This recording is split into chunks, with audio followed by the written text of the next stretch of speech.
This original WSRE presentation is made possible by viewers like you. Thank you. An alarming number of children in Escambia County are not prepared to enter kindergarten. That fact sets into motion a series of events that ends badly for both the students and the community as a whole. But change may be on the way. Rethinking education, getting an early start on the road to success, on this edition of In Studio.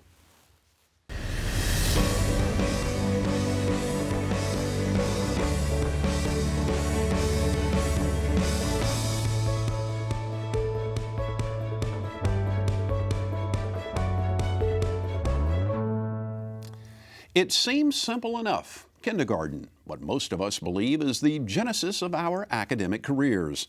In Escambia County, indications are as many as 1/3 of the students entering kindergarten are not ready. A statistic that has costly consequences for students and the community. Organizations like the Studer Community Institute and recently formed Achieve Escambia are intent on breaking that cycle.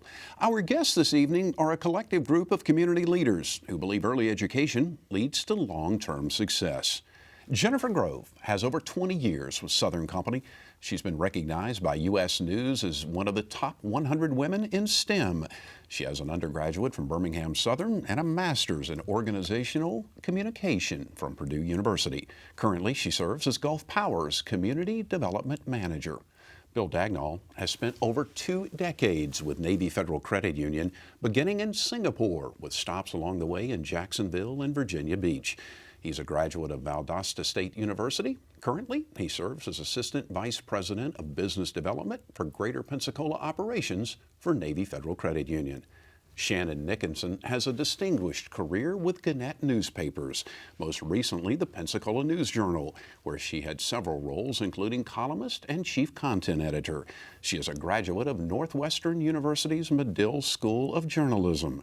Currently, she is a research fellow and content writer for Studer Community Institute.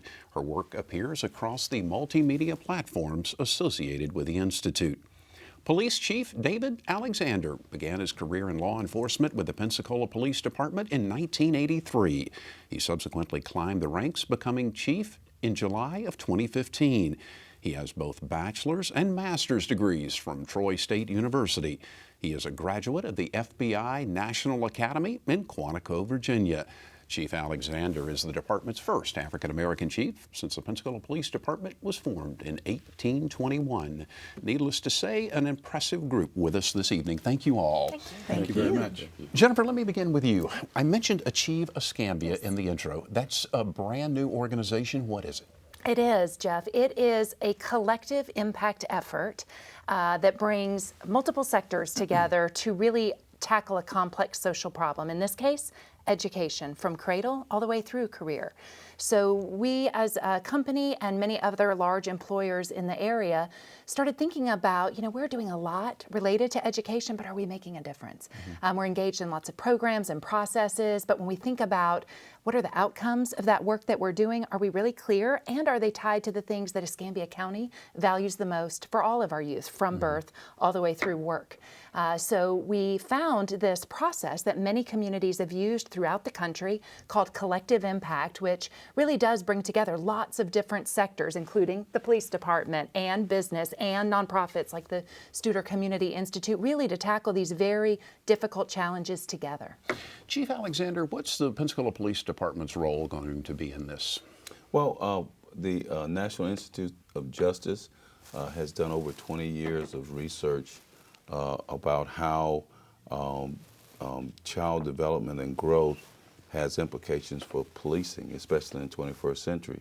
And so a lot of these will become contextual indicators of whether a child has an opportunity to really get a good start in the school, even from the cradle. If they're in certain types of environment, it's going to create barriers to their growth and development. So we have a vested interest in being involved on this end, because if it's not an involvement here, the failures, we end up dealing with the failures, both with the children and their parents as well. So it's a prevention approach. Yes, it is. Absolutely. Shannon, I know Studer Community Institute does an awful lot of research. Why did you guys decide to focus in on this particular topic? Well, we didn't actually start there, but the data and our research kind of led us there. We started with a partnership with UWF and Dr. Rick Harper to use the most recently released census data to find out if Pensacola was keeping pace with peer communities. And we found out that through wages and labor force participation, other kind of economic indicators, we hadn't been keeping up in the last 10 or 15 years with similarly sized communities. One of the reasons for that was our educational attainment rate. And in our research, we found that 66% of our kindergartners were ready for kindergarten, that 66% of our high school graduates were graduating at the end on time in 4 years, and then we had this 66% free and reduced lunch eligibility rate. And when we saw those three numbers line up together, we thought there's got to be something tying those together. And at first we thought it might be high school graduation, and so we did a lot of energy focus toward how can we make sure that kids complete on time and complete in a meaningful way so that they'll have a path to a career or to college or to some post-secondary training, whatever is going to be best for them. But the best indicator of how well they're going to make that goal really goes back to third grade. And if they're on task at third grade, how well will they progress through the rest of school? But it goes even farther back than that, all the way to this kindergarten readiness measurement, which looks at how well prepared 5-year-olds are when they come to school. And sadly, we found that the data shows about 1,000 of our kids every year are showing up to school not ready to do what's expected of them. And part of that is a reflection of how different kindergarten is now than it was when any of us went to kindergarten. I have 2 young children, 9 and 5. But before that, my last kindergarten experience was about 1977. It's very different now. My youngest's kindergarten report card has 32 metrics on it that she's evaluated on throughout the year. She has to memorize up to 72 words on sight words that she has to be able to read without sounding them out. She has to memorize her addition and subtraction facts from 0 to 5 fluently. She has writing prompts. Kindergarten is not the kind of place that many of us are familiar with and that many other parents are familiar with. We expect a lot of our 5-year-olds, and sadly, we're not. Too many of them are not at that mark. Bill, why Navy Federal?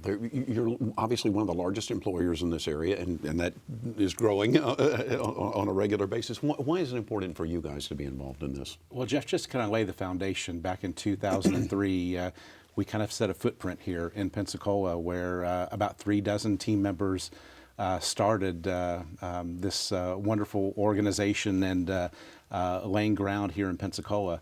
Now we're over 5,000 employees.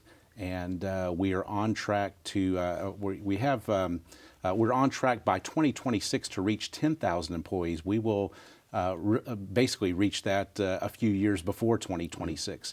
And so talent development and workforce readiness is key for Navy Federal.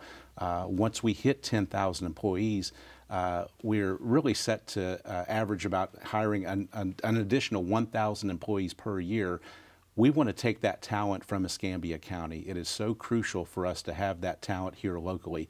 And so it has been great to team up with Gulf Power, Sacred Heart, Baptist Healthcare, many of the nonprofits, faith-based, law enforcement, county and city government to start this Achieve Escambia initiative, because it is very, very important to Navy Federal and the future success of Navy Federal here in Escambia County.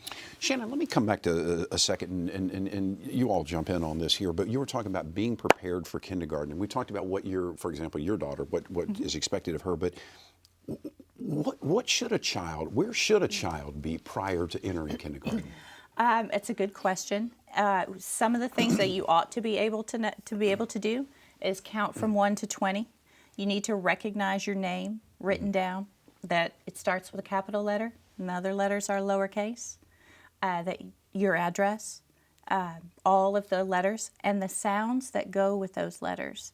Not just that a mark like this makes a C, but that it also says K whenever you speak. All of your colors, you should know shapes. You should be able to sort groups of like items together. You should know that those 2 coffee mugs are both black and red.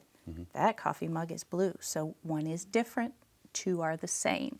Those are those are skills that are not necessarily imparted to parents at the beginning of, when you embark on the journey of parenthood. No one really tells you, you're going to have to make sure that these babies know how to do X, Y, and Z by the time they get there. Right. Why do you think some parents seem to get the idea and others don't? It's funny, in some of the community efforts we've had to address this, there's a lot of talk about it's really a culture change for our community. And I think some of it is generational. I think, as Shannon said, when many of us went to kindergarten, I think the role of the parent or the guardian as the first teacher was not as prominent in this country. And educational standards have certainly accelerated to keep pace with the demands in the marketplace. So the skill sets that folks need to enter and advance in high skill, high wage occupations. So I think some of it is generational changes in the fact of how critical it is that parents are the first teacher. I think the second thing is the brain research is here now. It shows us that 85% of a person's brain is formed by age 3. Wow. The most plasticity of a brain is between 0 to 3. That's where the greatest of opportunity to create those synapses, which is where true brain development happens, is at 0 to 3. And many children are not yet in formal education at 0 to 3. And by the way, many of our educational environments are more childcare facilities at those ages. And so our teachers in those facilities or workers are not necessarily aware of the curriculum needs at 0 to 3. So I think it's a combination of the changing in education standards and as well as the more we know about the brain now, how crucial it is to do everything we can at 0 to 3. Chief Alexander, I saw you shaking your head. You want to add to that? Well, and one of the things that becomes a even greater challenge is when as a child grow and they're having difficulties recognizing boundaries and clearly distinguishing between right and wrong. Yeah. This becomes indicators down the road for being able to stay in school and learn as opposed to being suspended. It also leads to a lot of juvenile delinquency behaviors, and it trickles right on into adulthood.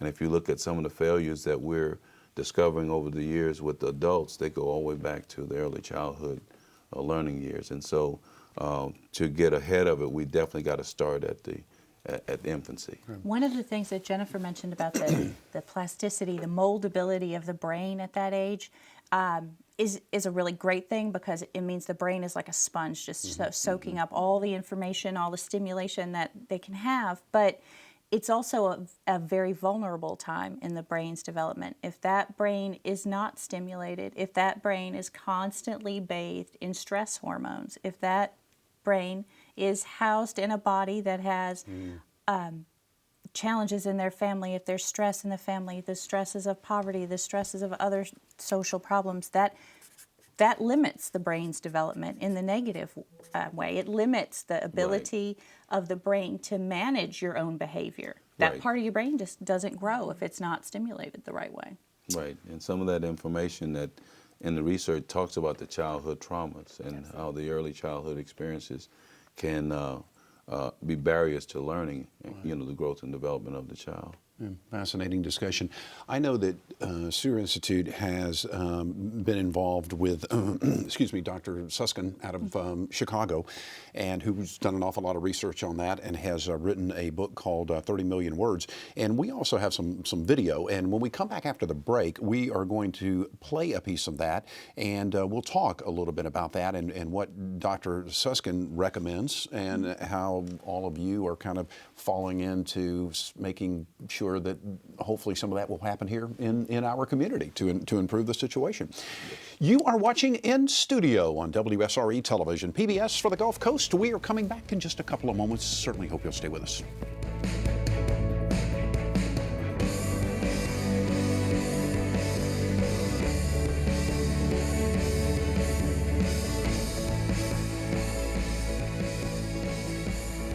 American Graduate is proud to recognize a champion for education. Autism Pensacola is a support group for those living with autism, and we seek to improve life for those living with autism.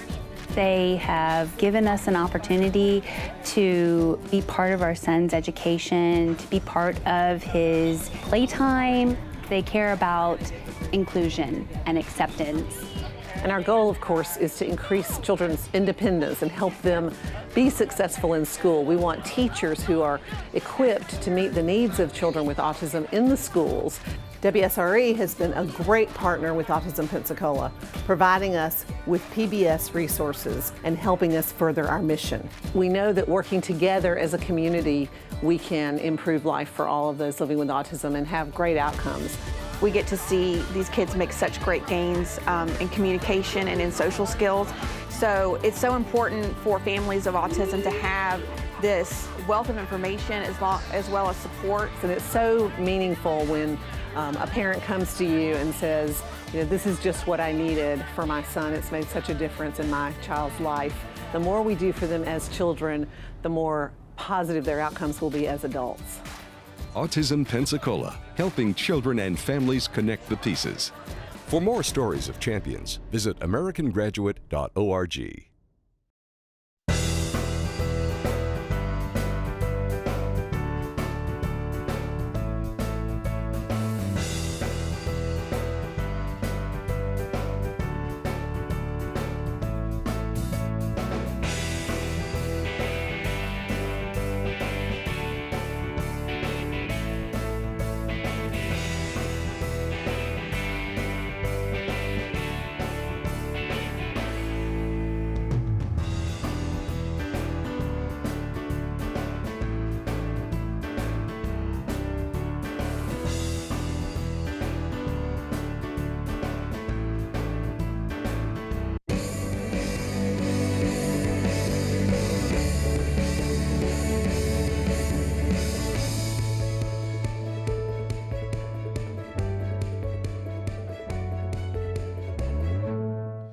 You are watching In Studio on WSRE Television, PBS for the Gulf Coast. You're looking here at WSRE PBS Kids Imagination Station, which is a hands-on activity center designed to engage parents and children from birth to elementary school in learning through play.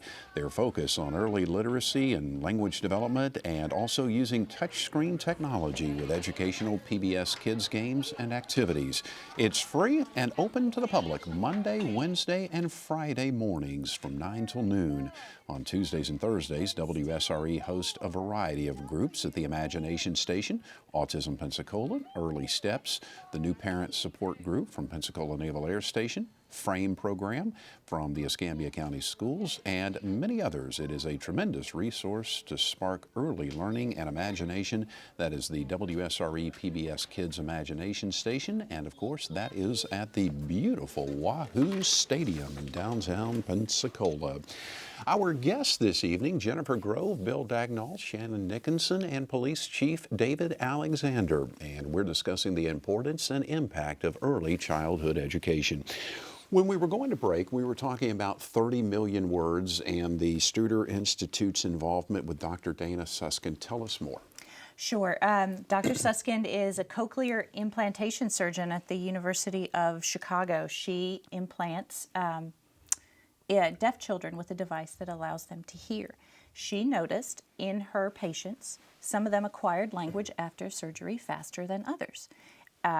That difference fell along socioeconomic lines. It led her to a body of research that was tied to Betty Hart and Todd Risley, who were researchers at the University of Kansas who studied the number of words that children in different socioeconomic strata heard. It turns out children raised in poorer households heard, on average, 30 million fewer words by the time they were 5. What you would call maybe working class parents had a slightly less of a deficiency, and the college educated professional parents spoke more often.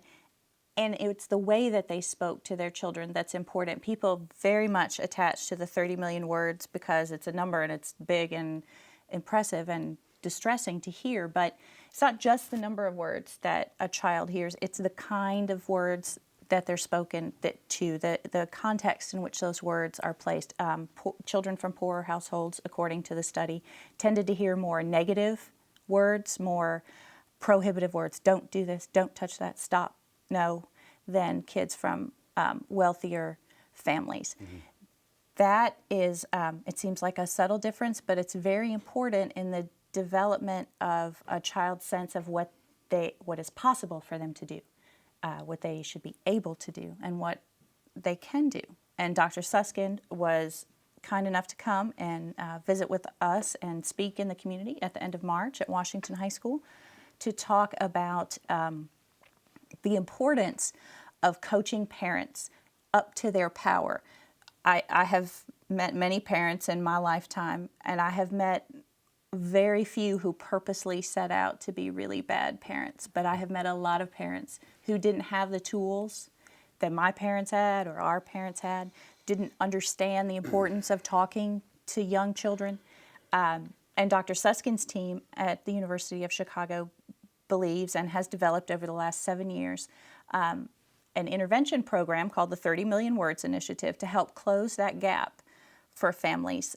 They work on the south side of Chicago with primarily Head Start families, and they coach parents through a combination of technology and home visits to understand their power, strategies to talk more to their kids on how to make learning part of everyday life. And they're getting some really great results.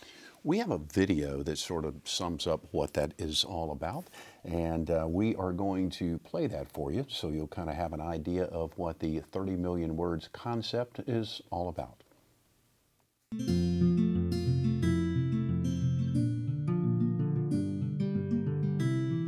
Kelly.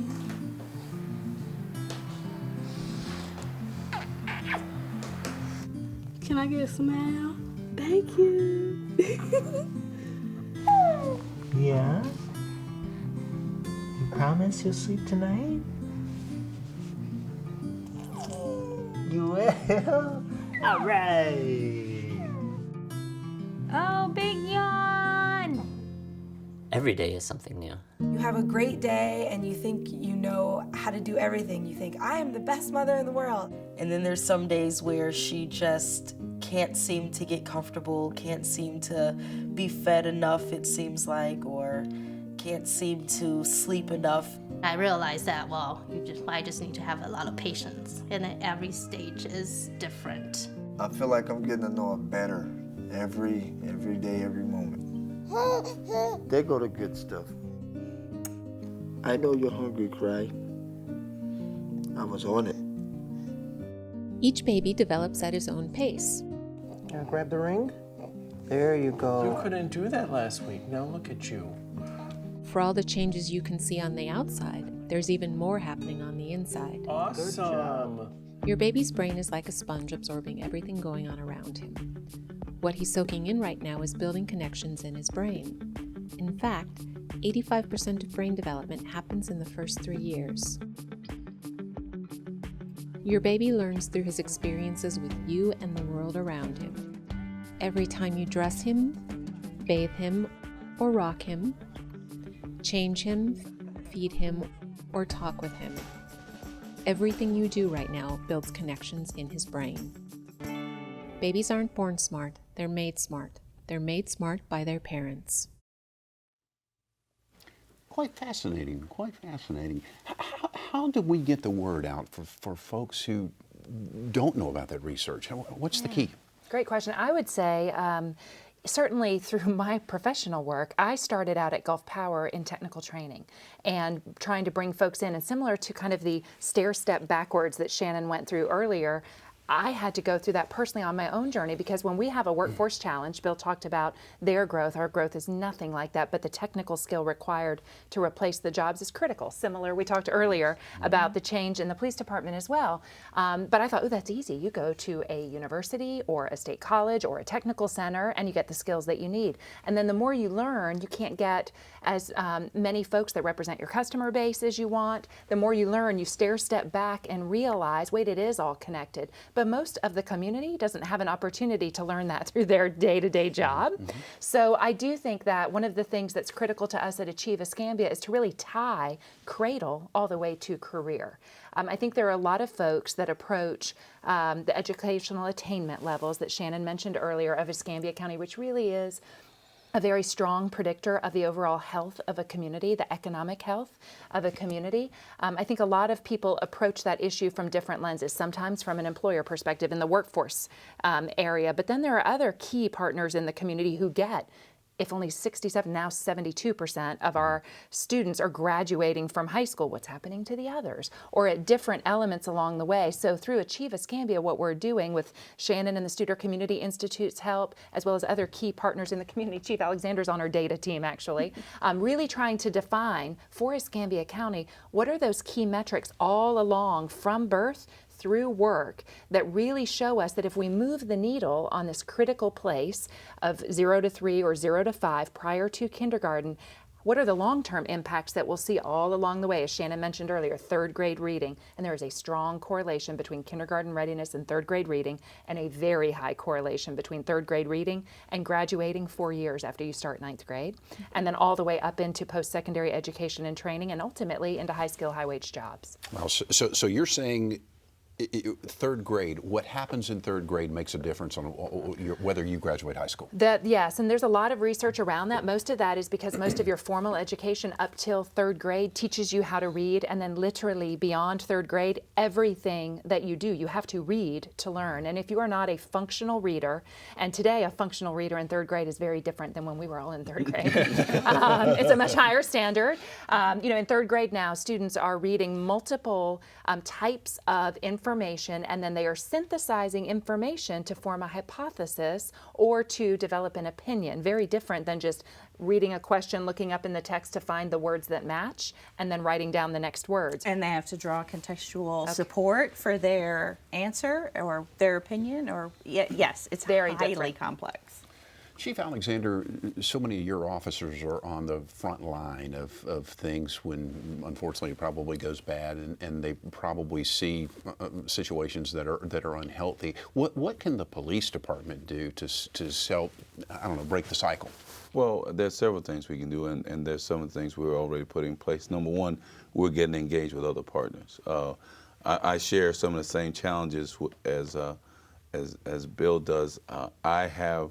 A part of our succession planning is that we have to have a pool of potential candidates to draw from. Coming out of high school, we have a cadet program. We have vacancies where officers are retiring, and we need that skill level, that same type skill level to get these young men and women involved in law enforcement. So to wait until they get to the high school level to start engaging is way behind. We got to get ahead of it. We got to get engaged with them at the early age. So when they get ready for pre-K, we want them to start having positive encounters with the police at various stages of the development. So even right now in our lobby, we have an Officer Ernie, which is an ant, that provides that interactive technology where they learn colors, they can differentiate words, learn words, read stories, have stories read to them, and they actually begin to use technology at a toddler stage. So, and it gives them a positive encounter even at the police department while their parents are there taking care of the kind of business. So, and even we got this concept of going one-on-one with the public. So officers are understanding that how they come across the kids. Some things are not as serious. So, you want kids to see you as a human being, and that you do, most of us have kids. So. Right. A lot of times it makes us more approachable. It gives them a favorable impression of the profession, and now a kid can grow up wanting to be a police officer who can make a positive difference in their community. So we have a dual, not only prevention to keep crime and delinquency down, but we also want to encourage our future officers to come from the community as well. Interesting. So it's starting early. Yes. That's great. We are having a fascinating conversation this evening, and we will continue in just a few moments. We're talking about getting an early start on education because research has shown it makes a big, big difference in a person's success. We'll continue on with our discussion in just a couple of moments. You're watching In Studio on WSRE Television, PBS for the Gulf Coast. Back in a moment.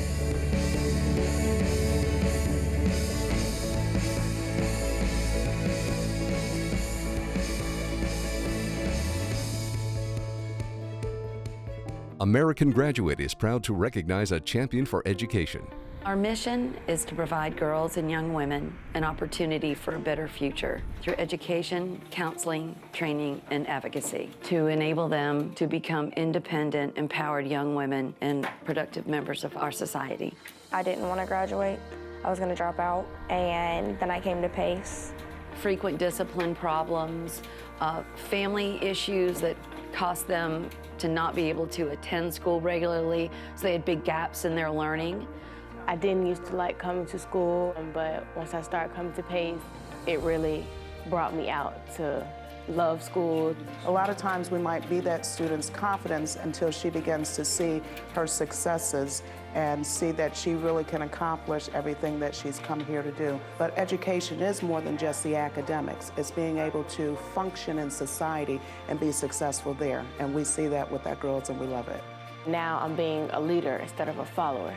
And I have people looking up to me to be the best person I can be. PACE Center for Girls is just a beautiful place to be because amazing things happen in the lives of the girls every day, and we're here to celebrate it. PACE Center for Girls in Pensacola, a positive environment to help young women grow, achieve, and succeed. For more stories of champions, visit americangraduate.org.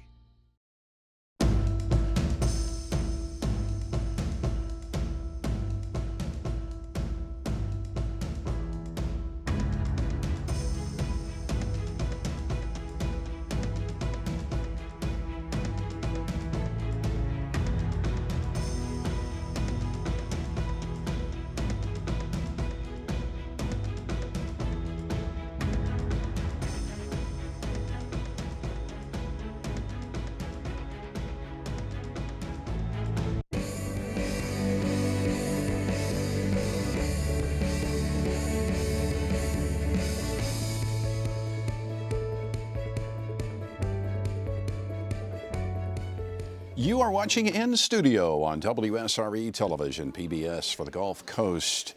Martha Speaks Reading Buddies is a PBS national initiative that pairs kindergarten and first grade students with their upper elementary peers to engage in vocabulary development and building reading skills. Martha Speaks is a curriculum-driven, popular PBS program that engages students in activities that reinforce the literacy skills they are learning in school. And I can tell you firsthand, Martha Speaks is a powerful, powerful character. So powerful, in fact, that our dog is named Martha. Our guests this evening, Jennifer Grove, Bill Dagnall, Shannon Nickinson, and Police Chief David Alexander. And we are discussing education and, more importantly, early education and why it is so important that children get off to a great start. And I'll open this up to the whole table. How do we, so we start doing this. How do we ultimately measure it?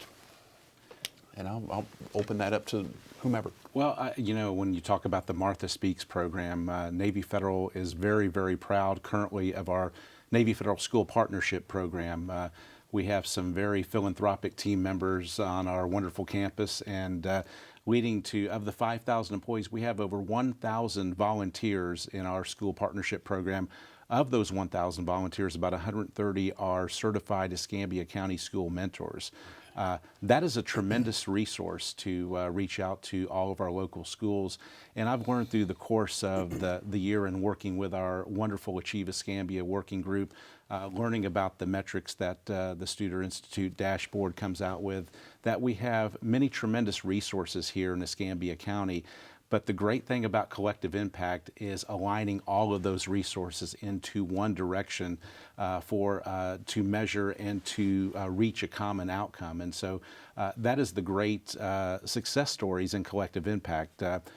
Again, we have many great resources, but we're truly in this, and I mean this in a respectful way, we're program rich in Escambia County, but we're system poor. We need to align all those resources to go in one direction.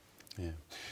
You want to piggyback on Yeah, that? I agree completely. And I would say, too, that as we work together, it's clear that each of these programs that you can see, many of them our company is involved in as well, we know that they have outcomes that are measured for the targeted population, for the very specific outcome that that individual program is trying to achieve. And all of them and countless others in this community have those same kind of results. But we don't have all those arrows pointed in the same direction. We're not clear that if you stacked a couple of those maybe on top of each other and added a little 30 million words into the mix, could we accelerate our progress? And honestly, progress toward what?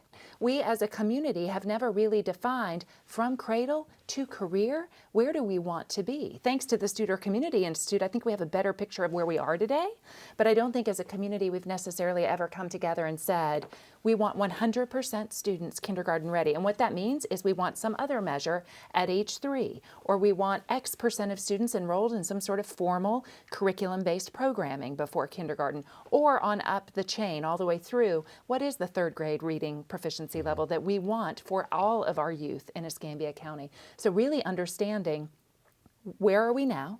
Where do we want to be in the future? And then figuring out when you take, for instance, high school graduation or even kindergarten readiness.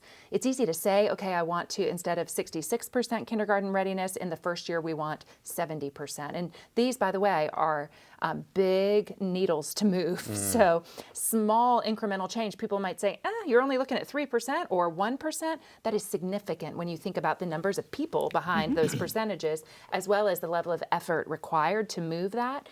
But even then, you don't just attack that problem. You really look down to what are the key contributing indicators of kindergarten readiness. And Shannon and even Chief Alexander mentioned some earlier. It is stress in the home of age 0 to 5. It is health and nutrition. It is carrying adult interactions that result in those positive vocabulary-rich interactions. So there are a lot of things that I think you really have to use evidence to drive decisions that are made about where to invest resources. So what is it that we can work on that when we get better at this, actually will move that larger metric of kindergarten readiness? And this is still in the research stage?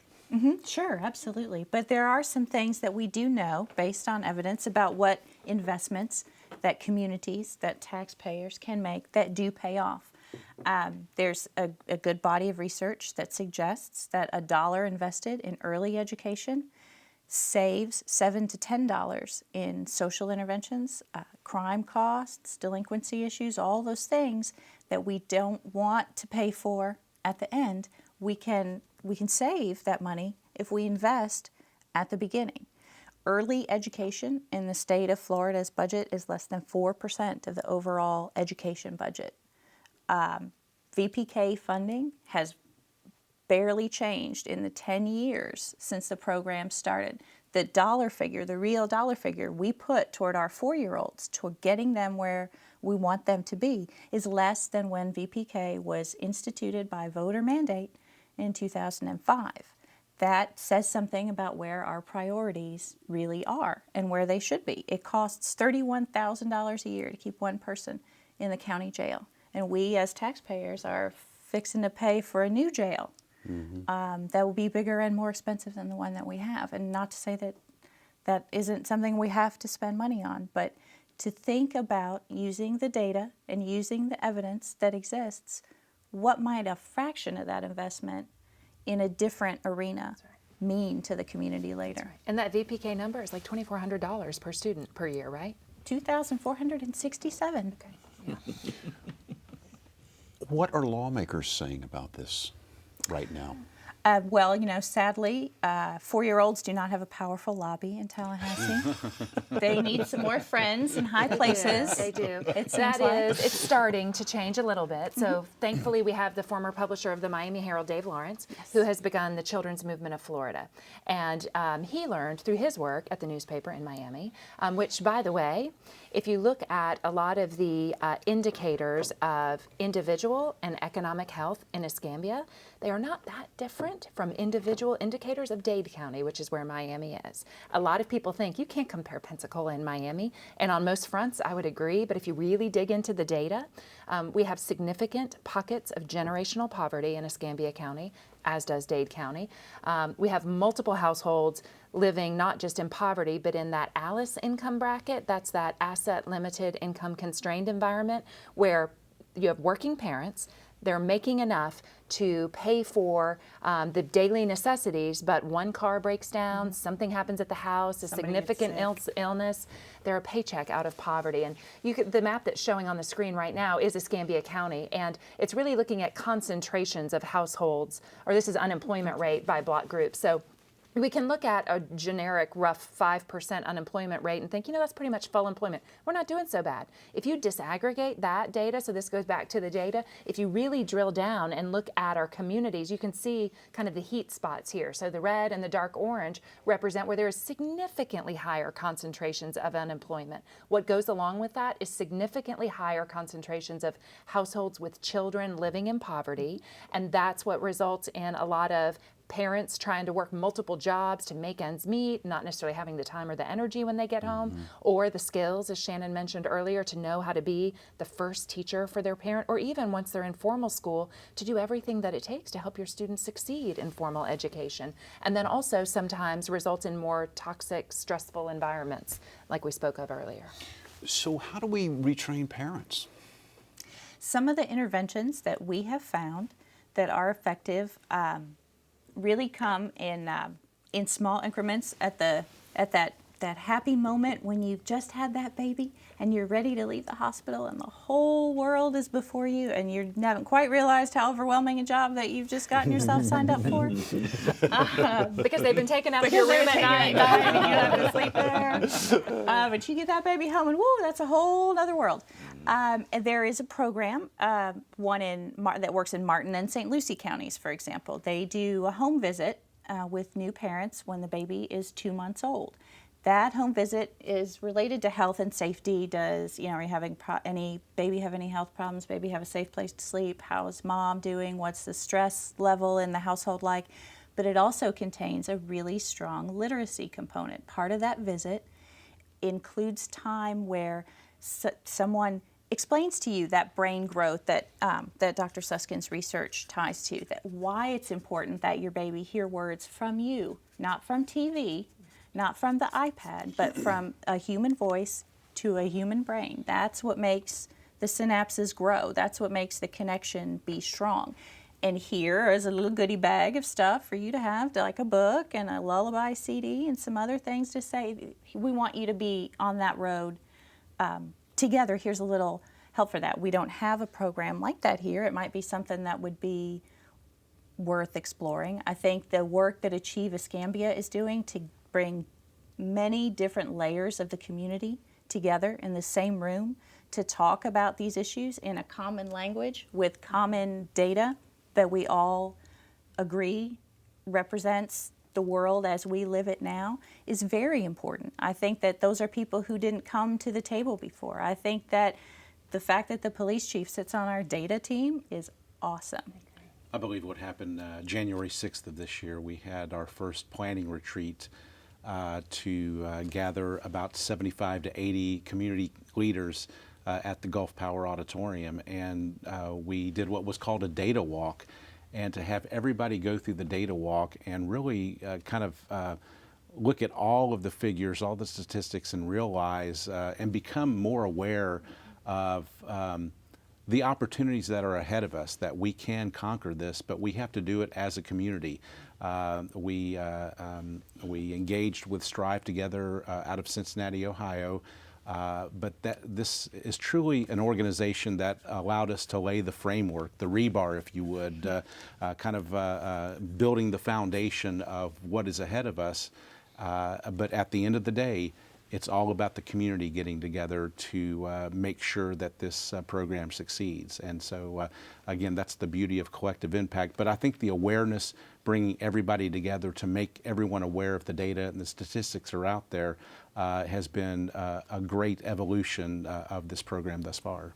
I think what's fascinating, I couldn't help but think about this, with all the technology we have and our ability to gather data, it's almost kind of the Moneyball thing, it goes back to the baseball scenario. So now we're kind of bringing that concept, I guess, or what I'm hearing you say is that concept into improving early childhood education. Sure, some of the research on the brain and how it works hasn't really been available until fairly recently. We haven't been sophisticated enough to study the brain and watch how it's built. Now that all that data is really lining up with what I think many educators, or especially people who worked in early learning for a long time, kind of always knew, but they didn't really have the proof in the pudding to support what they thought, that kids who come from homes where there's more interaction with the parent or grandparent or whoever their main adult caregiver is, they do better. And why do they do better? Because of the quality of that relationship. And overall, we don't always do a good job of supporting parents who don't know how to build that to do it for themselves. We're talking about early childhood education and what the Escambia County community is doing to try to improve early childhood education in our area, which research shows over the long term turns out to be a good thing not only for the student, but also for the community as a whole. You are watching In Studio on WSRE Television, PBS for the Gulf Coast. We are coming back in just a couple of moments. Hope you'll stay with us.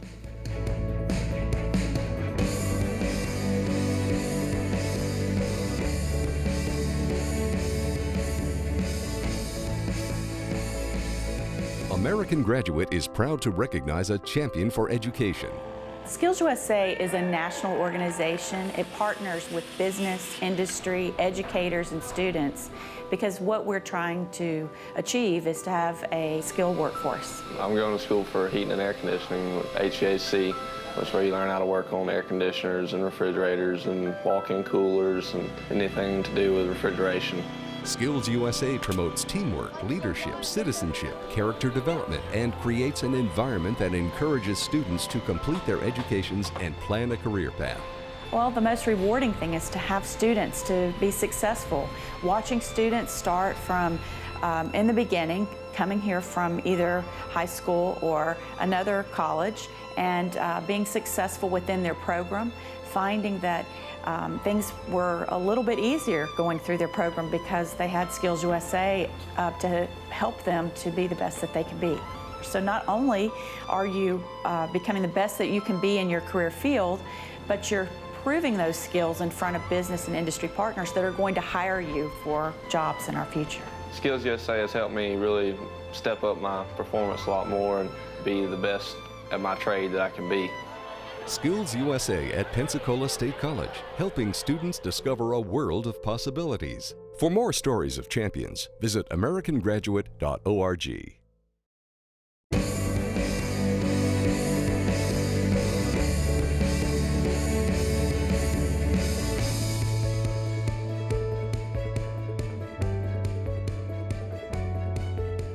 The 2016 Summer Olympics in Rio de Janeiro are fast approaching.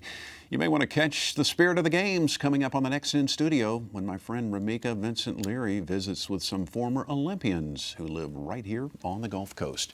Tonight, however, we are discussing the importance of early childhood education. Our guests, Jennifer Grove, Bill Dagnall, Shannon Nickinson, and Police Chief David Alexander. I was kind of curious, we were talking about, there are a lot of single parents, obviously, and so many of them perhaps have a child and then have to go back to work.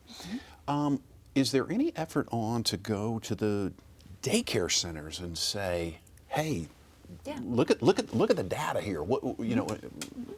Yeah, I would say so. One, I'll share, and then we can hear about others too. Gulf Power and other companies in the area and other partners have been working with eCare for many years, since 2008, I believe. And through our research of bringing folks together, which stands for Every Child a Reader in Escambia, We really did first start out with, oh, let's just bring it together. It seems like we need to focus on early learning, but then the more we learned about the research, we did learn and landed on a program that we have that's called Project Ready. It includes a weekly interaction with a reading pal, so somebody who's not necessarily reading to you, but that has been trained in what is developmentally appropriate at age 4.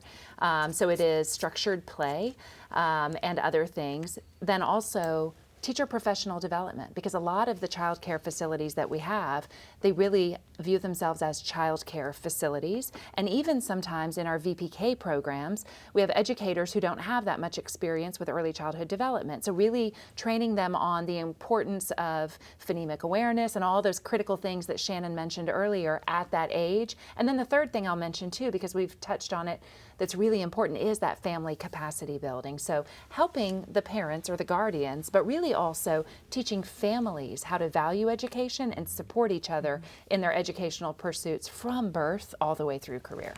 Chief Alexander, did you want to add to that so you can agreeing and going Well, my mind just kind of went back to some of the early in my careers, and you kind of see how when there's a lack of that parental involvement in the early stages of development, and of course the child enters into the world, into the school environment, and the failure is repeated. So that becomes their norm. And so it's important to get involved early, especially for those who are in that 0 to 3 age group, but just as much as important is to get involved with those who are already beyond that stage, because we got to still make good on some of those that have been passed by.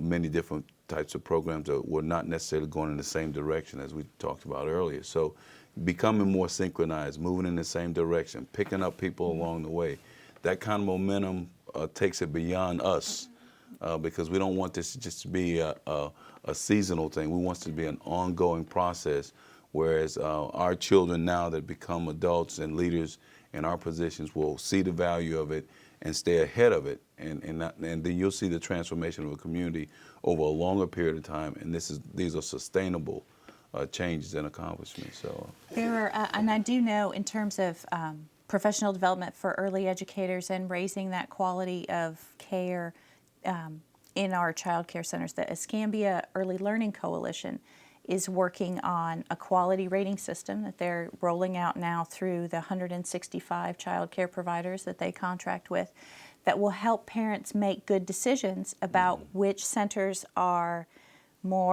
which centers do a good job and which centers do a really great job. And that is an exciting development for the community, because it means that we collectively have recognized that there's a gap in that. There isn't another entity that really is providing that information for us in a good way. And we as a community have decided to set these standards. This is what we will expect of our kids to know. I know that they are going to pilot in July a program for even younger kids in some of their providers to increase the language-rich environment that some providers are giving us. Are giving our children. A lot of people who got into early childhood education maybe didn't do it thinking they were going to be a teacher. But they are, and our kids, my kids spent a lot of time in daycare with their child care teachers, and they need to, just as parents need to embrace their power, they need to be empowered to be good first teachers too. It's just as important, that environment, for many of our kids as it is for what they have at home. Go ahead, Bill. Well, Navy Federal, along with many other business entrepreneurs in the county, are making great investment in establishing new businesses here. And economic development is really has been a champion in getting more involved with Achieve Escambia and other areas to identify some opportunities. But at the end of the day, the state of Florida has had great incentive programs over the years. So has Escambia County. That's what really has, Navy Federal has very much appreciated those types of incentives. Again, at the end of the day, human capital is going to bring business to your community. So it's imperative to have a successful, thriving education system to bring those companies, to bring those businesses to Northwest Florida. Sure, I've been working with Dr. Rick Harper at UWF since 1999 on issues, interviewing him over and over and over again about what we can do to grow our community. How can we be attractive to new businesses? How can we be attractive to businesses like Jennifer's who are already here but need to expand their base? And he says that the greatest investment we can make in economic development in our community is to have literate, numerate 5-year-olds who show up ready and eager to learn. And Dr. Harper is not a squishy, touchy-feely guy. No, that's right. He's following the data, and if that's where I'm content to follow his lead. Yeah, it's interesting you mentioned that because Dr. Harper, who is just a huge asset in my judgment to this community, and he and I have talked on numerous occasions, and he said that. So that's something he's been talking about for a long, long time. You're absolutely right. And what's more, I think he's right. I have about 3 minutes left. I always like to end on an upbeat, positive note. I'll begin with you. What are you most optimistic about? I want each of you to answer that question. Well, I'm most optimistic about the fact that I've been in some community collaborations in the past, and I believe this one is the one that's going to move the community forward. So I'm very optimistic about that. Jennifer? Mine is similar. I've been working on education issues in Escambia County for almost 20 years now, and being engaged in something with the police department, with elected officials, with faith-based leaders, with other business organizations, with researchers, and the providers in the education space, it really brings a new perspective to this. I think this is the way we're going to change this community. About 2 minutes, Shannon. I am most excited and enthusiastic about the fact that we are willing to accept what the data tells us about where we are, and it seems like we're willing to make the investment this time to move that needle forward. Bill? Enthusiasm and commitment, and I think everyone realizes that we're in it for the long haul. I can, Stan Connolly said it best, where you have to go slow in order to go fast. And so making those incremental gains and wins leads to bigger wins later down the road. Achieve Escambia, and I believe this initiative is going to outlast all of our current leadership, and that's what it's supposed to do. This is going to be a long-term effort, and I will say, when we get to 85% graduation rate, don't get complacent. We can get better than that. Right. So, but enthusiasm and commitment, that's what I've seen thus far.